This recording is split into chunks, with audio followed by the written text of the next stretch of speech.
It's the episode we waited 6 years to record, son. Worst weather in Detroit in years. We had a snowstorm, then another snowstorm, then an ice storm, then bitter cold. But we're hardy, so they held the Detroit Auto Show anyway. That's going on now. And this year, though, the big surprise. Ford and Red Bull here in Detroit, launching the Red Bull F1 car. This is a big deal. I say it's the symbolic start. When people in the future say, when did America take over Formula One? It's going to be this day. That's the day they're going to say. All right, ready to go, son? I'm ready to go.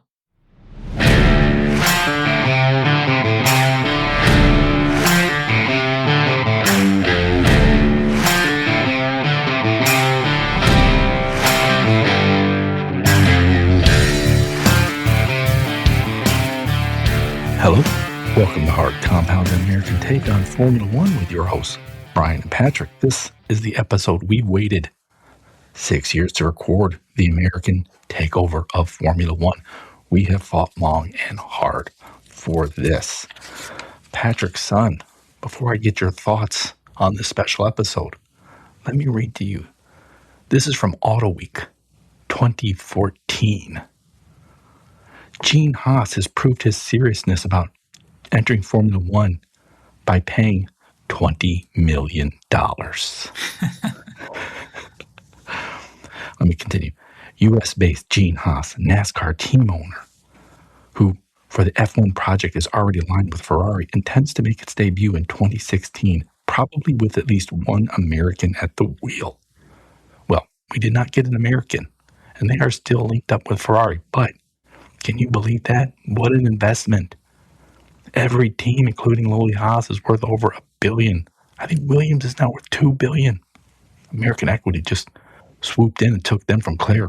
But all this money, I mean, we did not expect this when we started this show. We were like, hey, we're going to promote Formula One in America, get Americans to watch, grow the sport in America. We thought that was a big deal. $20 million, that's nothing. I mean, look now, we still have the Louis Vuitton, Tag Heuer, Rolex. But look at the other sponsors. And I'm not talking just Oracle, Google, Android, Amazon, Apple, Netflix, Disney, Doritos, Pepsi, Kit Kat. That's that American money. That's when you know you've hit the big time. Okay, Patrick, that was a big introduction. Let me get your thoughts on the American takeover of Formula One. Yeah, I think all of this really started when Ecclestone sort of gave up his rights to F1. And, now we have Liberty Media coming in and basically controlling the sports series, and so many, like you mentioned, so many sponsors. Everybody seems to want a part of it.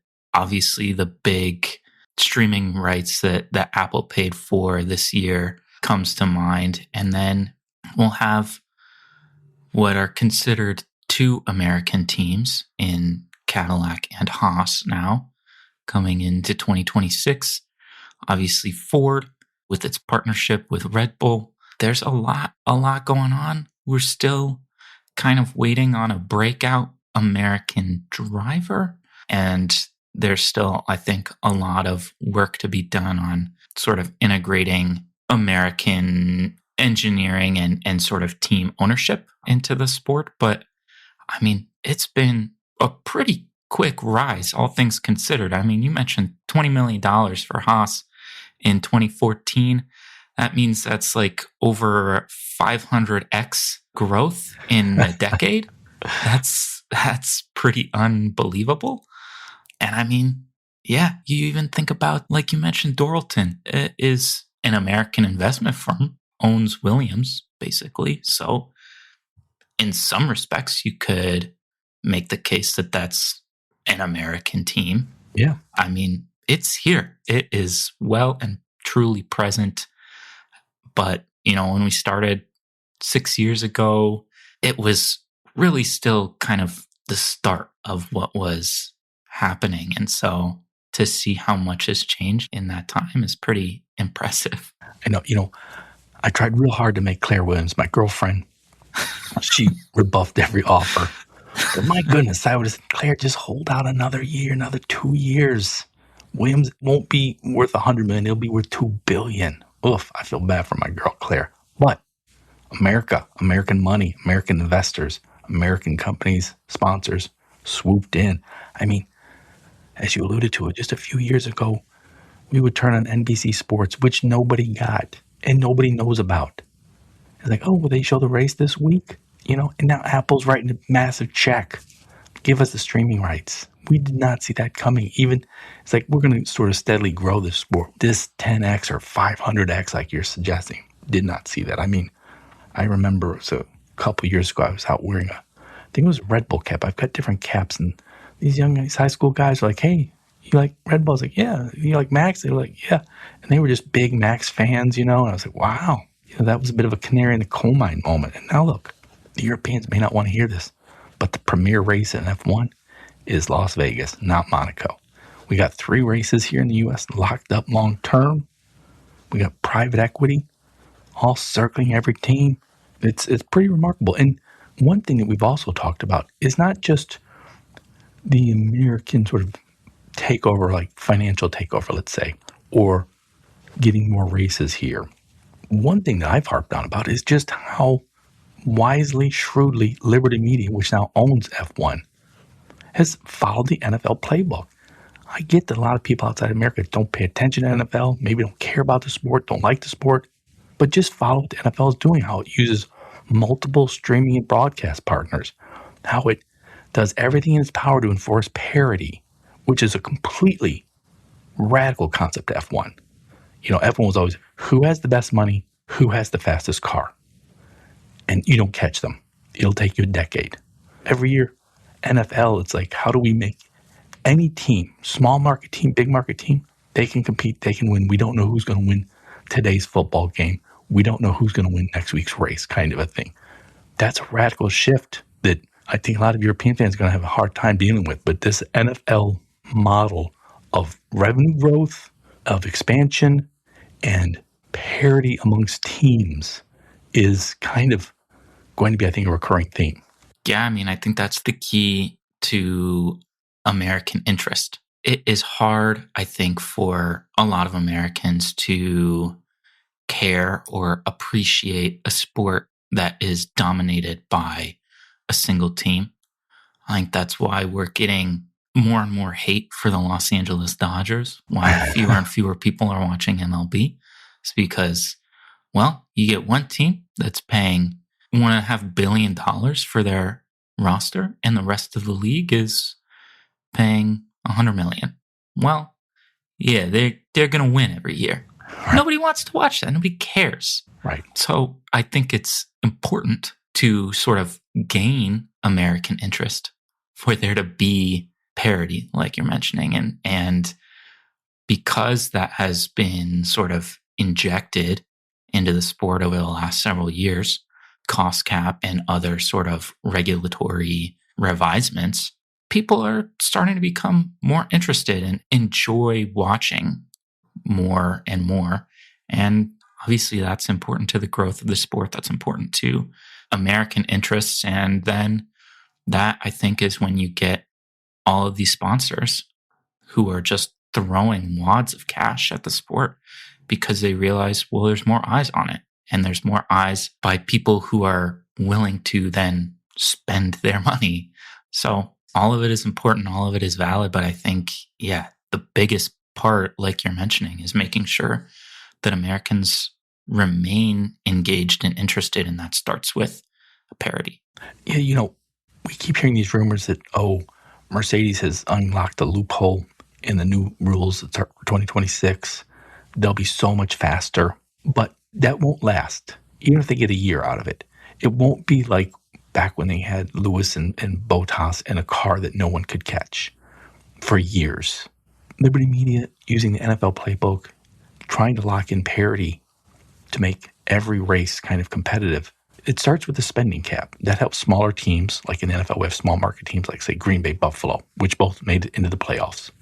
So you have the spending cap, which means your top folks, though, might get picked off. Maybe someone gets, Adrian Newey. He got picked off by Aston Martin, but it's a bunch of other people as well. But they've also instituted other things like, if you finish higher, you get less time essentially, in testing and doing aerodynamics testing, for example, and the wind tunnel, for example. But they also have created a new sort of wild card rule. Essentially, if you read this rule, I don't have it available. If it looks like one team is dominant, they basically will change the rules. They will sort of say, no, you have to do this, or you can no longer do this. I mean, this is, along with the American takeover, I think. I mean, we call it that. I used to call it that to be a little bit rage baity, but it's this sort of mentality. It's like, no, we want people tuning in every week, and we want every race to matter, and no one is going to know who might win this particular race, just like in the NFL. And they've instituted the rules for this. This is a big deal. So, yeah, I mean, I think there is validity to that. And I think we can see sort of how quickly it can work, sort of these rules that are intended to improve competition. And, we see it basically finally Red Bull kind of broke the Mercedes streak. Mercedes was kind of going in a direction that maybe wasn't so fast starting in 2020, basically, after some minor rules changes. And then Red Bull becomes sort of this dominant team for 2.5 years, much less than the prior, 7-8 years that Mercedes had just utterly obliterated the sport. right. And now, we've had McLaren for about 1.5 years be the dominant team. We'll see next season what happens. But if we only have to worry about a dynasty for a year, then it's not really a dynasty, right? It's this kind of odd exception that, that team, that group of executives, engineers, drivers, technicians put together something incredible. And McLaren did that this season, albeit Max took Lando all the way to the end of the season. And, I think that garners a lot of interest too, right? McLaren was a dominant team, sure. But we still had a championship battle go all the way to what essentially was the final lap of the season. That's still exciting and engaging and gets people interested. So all of these rules changes and introduction of kind of regulations to help improve that competitiveness, I think has been wildly successful and hopefully will continue to be so and sort of bring the bottom up. We still have obviously quite a large gap between those top 4 teams and then the rest of the field. And so if there's a way to kind of constantly lift the performance of those lower tier teams, Right. then it's just going to be, I don't know, everybody in the world is going to watch this sport. Yeah.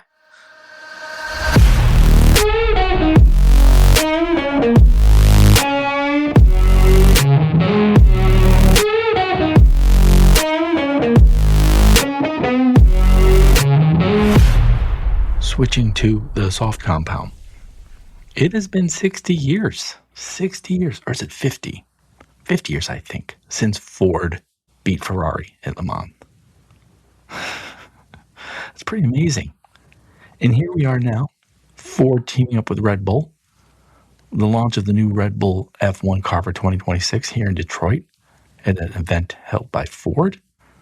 The livery has a nice Ford blue to it. And America is suddenly so intrinsic to F1 that we've got, as we said, forget all the money, forget all the sponsorships, the fans. We have Haas, sort of an American team. We've got Ford, we have Cadillac. Ford and Cadillac are now publicly trash talking each other's F1 team. That is awesome.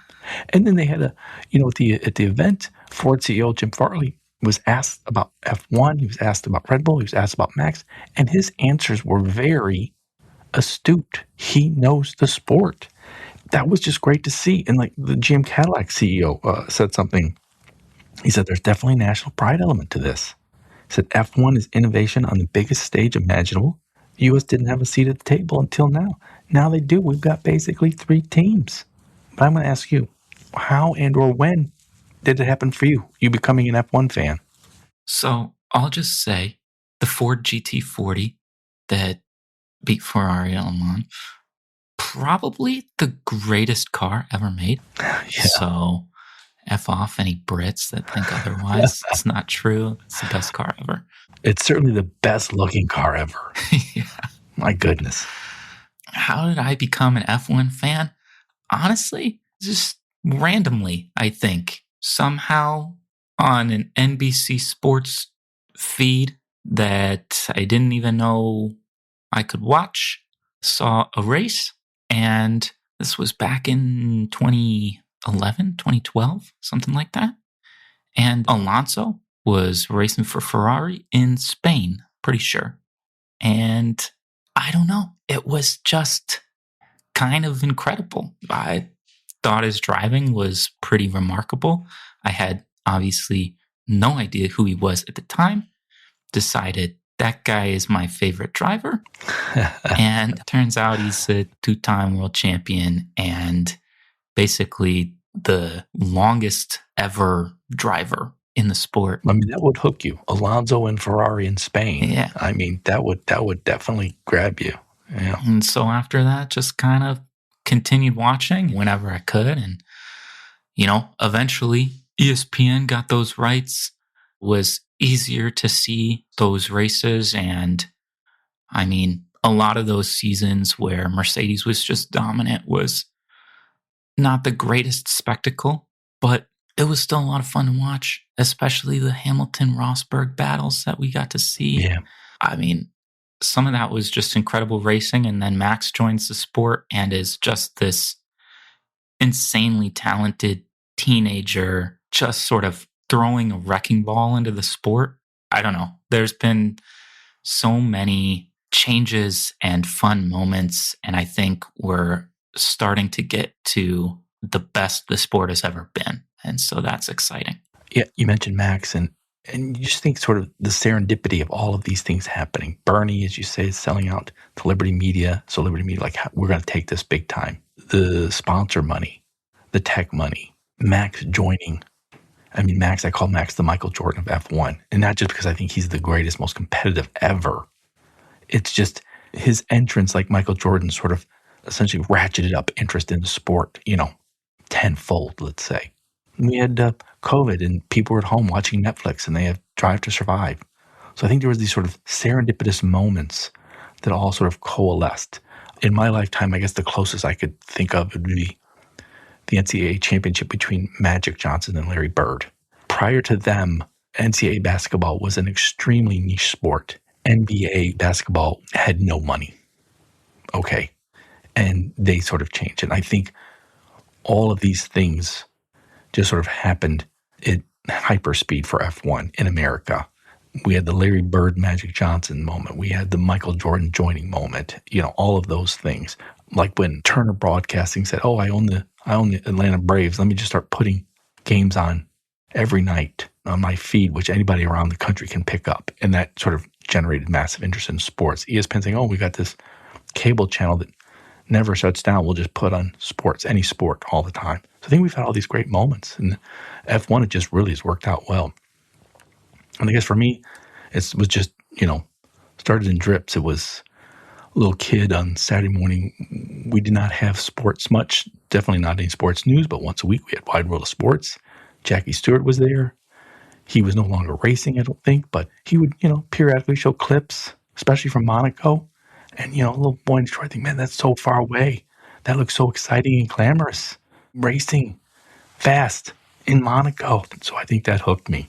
Never really cared much for NASCAR. 80s and 90s. IndyCar was pretty damn good. I mean, it's gotten good again.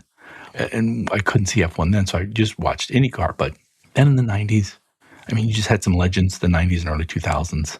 Senna Schumacher. That just sort of kept the interest alive until I sort of jumped fully into it.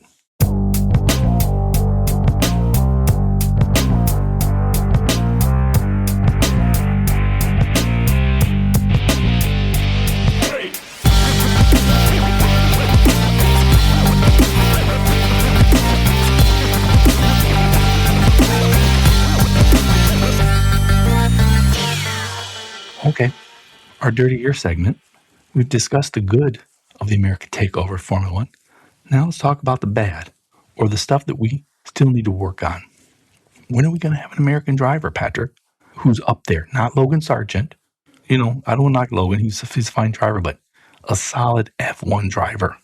Yeah, I mean, look, I think you talk about serendipity, and sometimes you get the opposite of that. And I think maybe Logan got the opposite of that. Williams was shit when he was there, and Albon was an experienced and highly talented teammate. It was not easy to make yourself look good. Obviously, Logan didn't perform particularly well, but, somebody tried to bring an American into the sport. And I think we're sort of trying again. Colton Herta is going to race in F2 next season, so that's pretty nice. We've got a revised super license points for IndyCar, so it is more comparable to sort of the European Motorsport Series super license points that get awarded. So that means it will be, in theory, easier for Americans to make that jump to F1, or at least be involved with an F1 team. It wouldn't be that big of a leap for these F1 teams to go out and look outside of basically F2 for new drivers. So I think that is the start of something good, I guess. Something that makes it promising for Americans to sort of enter the sport as drivers. What about non-drivers? So, for example, I love the European legacy. I love the European glamour. It bothers me, though, that nearly all the teams are located in the worst parts of England. But one thing that does is it's not just the drivers. It kind of locks out America's best and brightest engineers. I mean, it's not going to be easy to sort of get hired by Red Bull or Mercedes or Audi, for example, McLaren. Oh, I'm a great engineering student. Yeah, well, we already have that here. Oh, no, I'm better. Well, we're not going to get you a work visa. We're not going to do this. We're not going to do this. How do we overcome that? Yeah, I mean, that I think has to start with these American teams. I think Haas has been in the sport for long enough. They need to start growing their presence in the US, I think.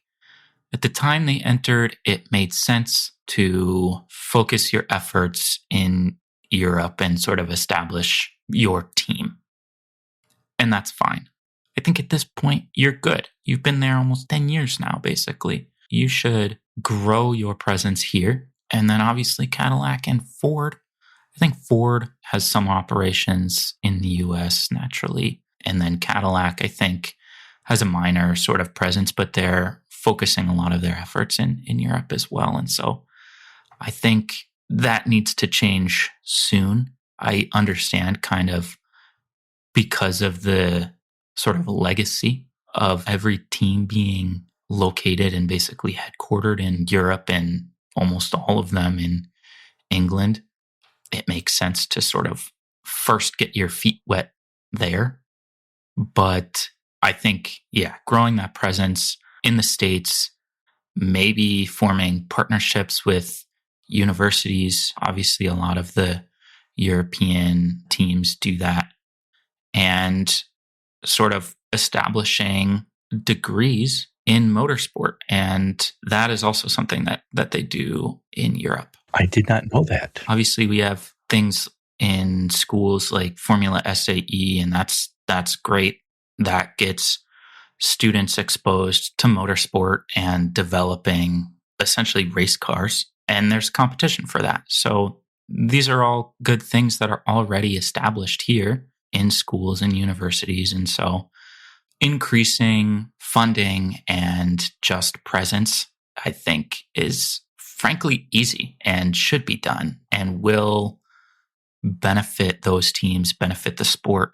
And it should happen soon. I think by 2030, we'll have a number of American engineers, technicians, executives throughout the sport. And I think that will be a positive change and impact on the sport.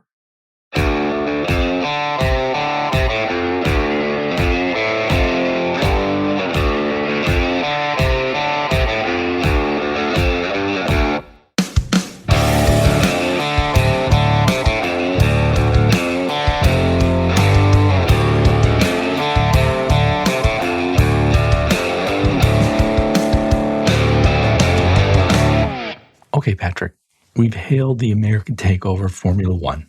I wonder, though, what do we want to preserve? What do we want to keep? And I don't just mean the Italian models or grid girls. I'm talking the glamour, all those locales, those wonderful European locales, the historic tracks like Silverstone. I love, as much as I hate it, I love the European hustler, the guy who could just, somehow will a team together just by bullshit. He wasn't an engineer, he wasn't a rich guy, he just somehow pieced together a team, with Liberty Media, with billion-dollar valuations. We've corporatized the sport so much, so we're going to lose the hustlers.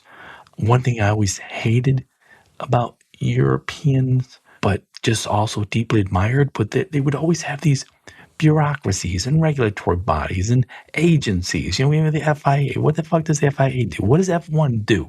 Who are all these people? We have these organizing committees. And it's basically a way to keep Europeans employed in very good, high-paying, cool-ass jobs where they're always open to a bribe, where they're always eager to travel and go somewhere.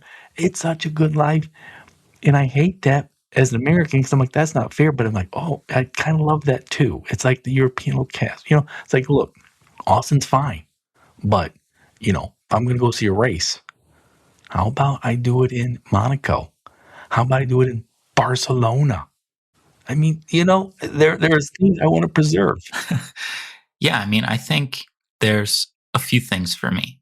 One, as much as I am excited by the fact that these 3 American races are confirmed to be on the calendar for almost a decade, I would love actually to say, look, we're going to have 20 races a season and we're going to rotate. We're not going to sign you for long contracts.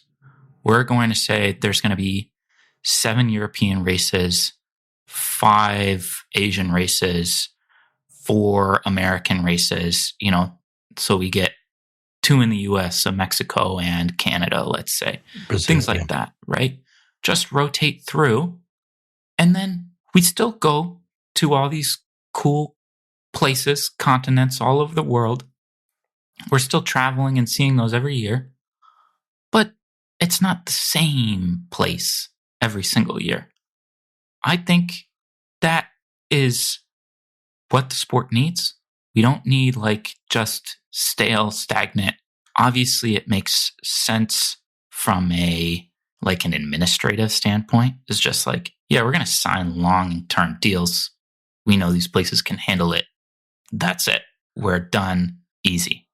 But I think it's to preserve kind of the nature of the sport and sort of the legacy and all of that stuff like you were mentioning. I think it's important to have sort of a rotating schedule. And there can be, 4 guaranteed races every season. Okay, yeah, we're always going to have Silverstone. We'll always have Monaco, whatever you want, right? But the rest of the calendar will kind of rotate through different places. I think that'd be great. Second thing, to maybe add to your Euro legacy, Euro glamour, kind of ridiculous sort of European traditions, I'd say, look, we got to bring back tobacco and alcohol ads. Okay? We have to. Right. We need a fucking Camel ad on the side of a car. Right. Okay? Right. Can we please go back to the good old days? Come on. If we can't have grid girls back, I want at least cigarette ads. I want the Marlboro Man. Hey, this is America. We're gonna have the Marlboro Man on those. Yeah. There you go. These are things I think that are intrinsic to this sort of glamour of the sport in a lot of ways. And, people will probably hate on tobacco being glamorous, but it's fucking cool. Okay. It is. Get over it. I don't know. Bring it back. It is. It is.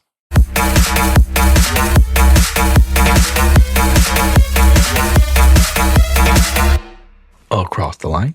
That's our segment where we predict the winners of the next race. There is no next race.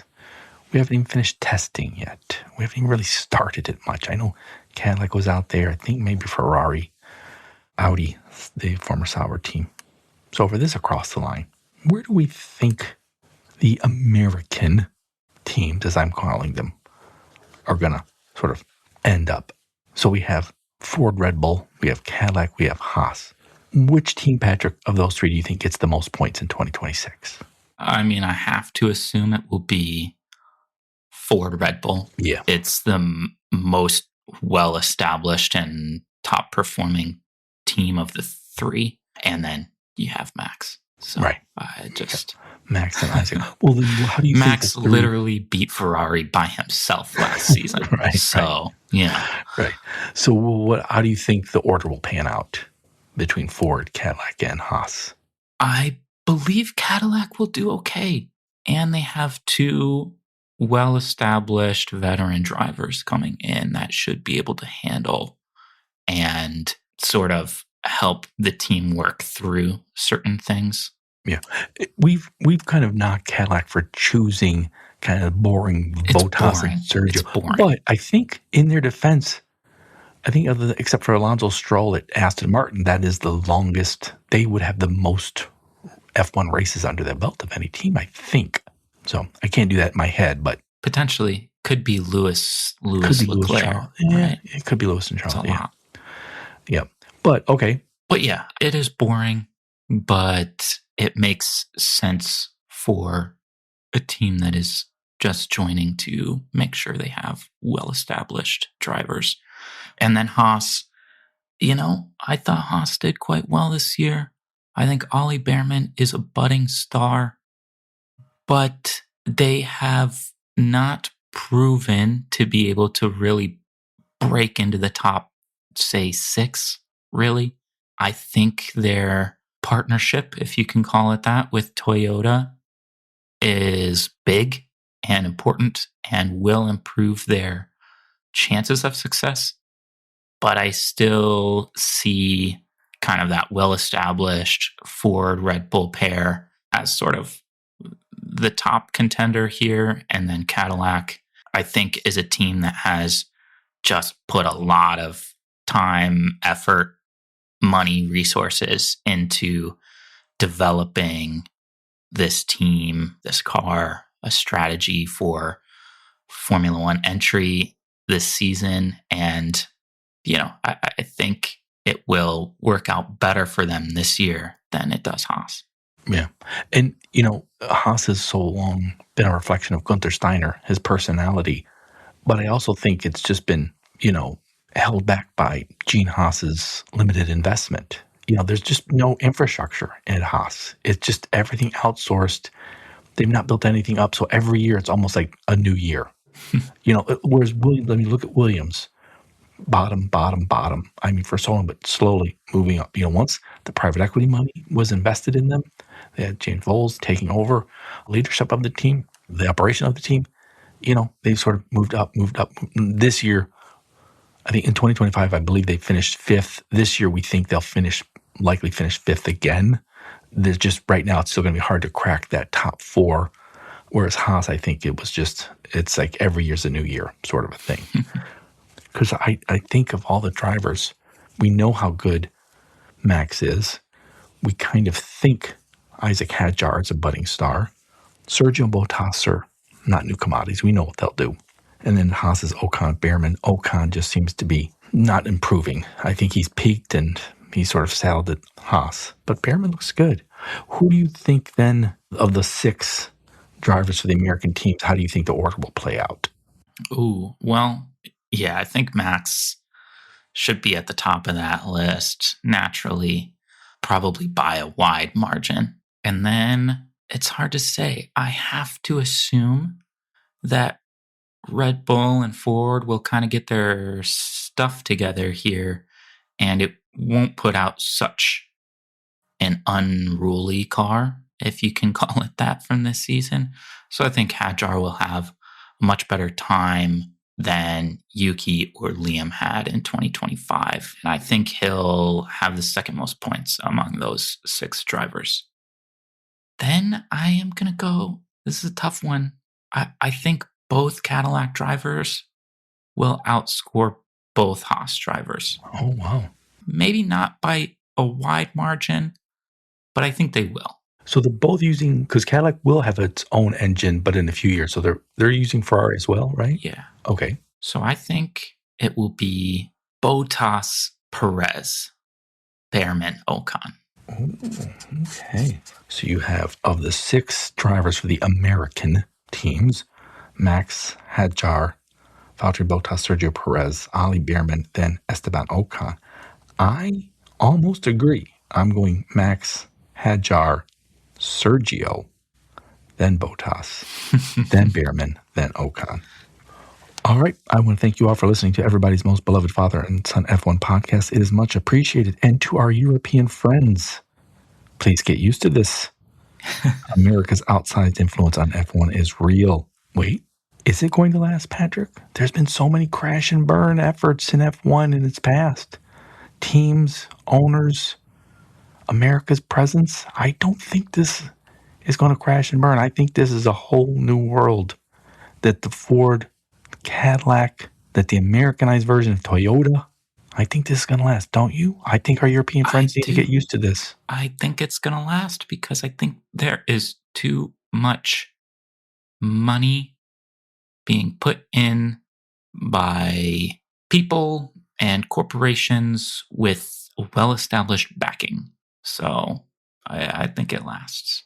And with that, we are lights out. See ya. Thanks for listening.